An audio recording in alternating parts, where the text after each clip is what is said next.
The overthrow of Reconstruction was inevitable. White people accused the Reconstruction governments of corruption, as undoubtedly some scalawags, carpetbaggers, and even the occasional black legislature abused the power and patronage of their office. But of course, corruption by the Republican Party in the South could not hold a candle to what was going on in the North at the same time. And Ulysses S. Grant's presidency was marred by corruption. In fact, corruption even took on a new name in the 1870s. It was often referred to, appropriately enough, as Grantism. Okay, the Teapot Dome scandal, the whiskey ring. These were all examples of incredibly corrupt government boondoggles, which, while they never directly involved Ulysses S. Grant himself, the people he surrounded himself, sometimes even family members, were involved in these corrupt bargains and oftentimes even put into prison. So Ulysses S. Grant, despite the fact that he was largely virtuous himself, in fact, Ulysses S. Grant never even really made any money. He ultimately, after office, all these stocks and things that he had speculated in based upon the advice of his friends had never netted him any profit at all. In fact, he had lost money, and at the end of his life, the only way that he was able to sustain himself and to leave any kind of inheritance to his family was to dictate his autobiography to Mark Twain, who then published it. But in any case, there was incredible corruption during this time period, and the Republican Party was blamed for that corruption. And actually, this allowed the Democratic Party to start making a comeback because the Republicans were becoming their reputation was becoming so tainted with charges of corruption. At the same time, the South is slowly returning to Democrat rule. The reasons for this are multiple. The North, now they've been fighting this war basically since the 1850s. They've grown tired of it. Some of the old racist ideas that had, been popular in the North before the Civil War, they returned. All of these problems going on in the South, the Ku Klux Klan, the violence, the skirmishes between black militias and white paramilitary groups, Northerners were getting tired of it. And, looking at who was running the South, they saw that there was scalawags, Republicans, and black people. And the North started to blame them for the many failures of Reconstruction and for the violence that continued to rack the South. And then there was a terrible economic panic in 1873, brought on by the collapse of the railroad sector, something that Republicans had promoted quite heavily. And economic stagnation made it appear that the Republicans would not be able to spur economic growth in the South. Hence, the goal of Reconstruction that they were most concerned with had failed. The Freedmen's Savings Bank failed too, even after Frederick Douglass himself took over the bank and invested $10,000 of his own. But largely, it was simply the fact that enforcing equality in black rights in the South, in an area that had so recently fought a civil war to try and keep black people enslaved, trying to enforce equality in that area was very, very difficult and was at the root of so much of the violence that racked the Reconstruction era. In Louisiana, the 1872 elections for state office were hotly contested. The Colfax Massacre was a violent occasion that occurred precisely because of these hotly contested elections as the white Democrats tried to regain their political power. In Grant Parish of Louisiana, the mayor had been elected by the Republicans, but freemen feared that the Democrats, who had been defeated, would seize power, and they cordoned off the county seat of Colfax. They began drilling and digging trenches under the commands of black veterans from the Union Army and militia officers, and they held the town for 3 weeks. But they knew what was coming. On Easter Sunday, the white folks showed up, and the black people and the white people fought with one another, but the whites had a cannon with them, and they were able to seize the town. 3 white people died in this skirmish, the Colfax Massacre, but 100 black men died, most of whom were killed after they had surrendered.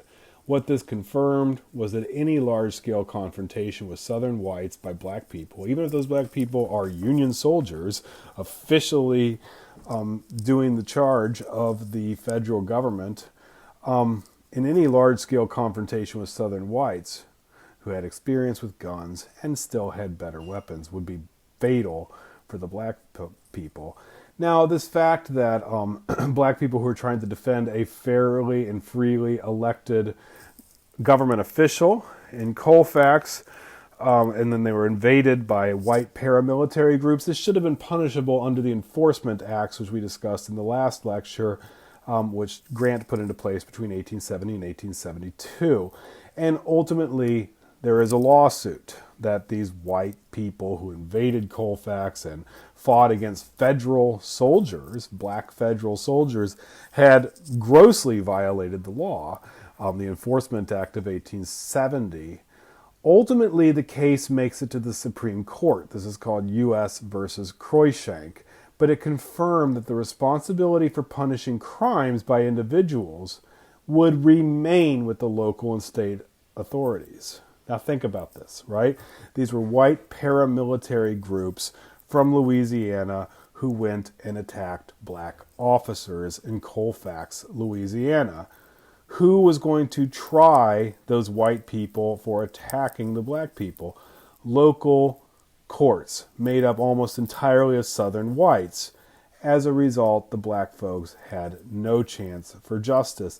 And in fact, U.S. versus Cruikshank, which said that any sort of hate crimes or violence or violation of civil rights was to be punished by the local and state authorities, this went a long way towards taking the teeth out of the federal enforcement of equal rights for African Americans following the Civil War. And of course, this is going to be the biggest problem, right? Is that while African American people are guaranteed these rights, who's going to enforce them? Well, now, according to the Supreme Court, it will be up to the states and up to the local judiciaries to punish people who violated the rights of African Americans. As you can probably imagine, this system was not fair, and it also skirted the duty of the federal government to protect the rights of newly enfranchised African American people. Meanwhile, the Democrats were resurgent. They managed to capture the House of Representatives and northern state governments in 1874, largely on charges that the Grant administration, the Republicans, were corrupt, and they were held to blame for the terrible economic depression which began in America in 1873. As a result, the Democrats won back the House of Representatives in 1874. This is the first time this has happened since the Civil War began, right? That we have a Democratic majority in the House of Representatives. There are a couple of last strikes for civil rights. Charles Sumner passed his Civil Rights Act in 1875. Well, actually, he died in 1874. But based upon his memory, a Civil Rights Act of 1875 was passed, which prevented discrimination in many places, but no attempt was really made to enforce it. And in fact, the Supreme Court even ruled it unconstitutional in 1883, again, leaving the power to punish people for crimes up to the states and to local government rather than the federal government. And business could also discriminate as much as they wanted, even under the 14th Amendment. That was the Slaughterhouse Cases. Actually, one of the real tragedies of the Reconstruction period is that this is also the period where corporations are sort of reimagined as individuals holding rights. And the laws put in place to protect black individuals in the South from the arbitrary treatment by their white neighbors, they're never federally enforced. You know, the military and the power of the federal government is never brought to bear, and ultimately the responsibility for punishing people as stripping African Americans of their civil rights are left with the local states and legislatures. But on the federal level, especially after the Slaughterhouse Cases, the federal government becomes very involved in promoting and protecting the rights of the individuals that they care the most about, the corporations. So what ultimately happens is that white Democrats slowly regain control over the states where they had substantial white voting majorities. In the 1872, the most white people who had participated in the Confederacy received pardons, and their political rights were returned to them.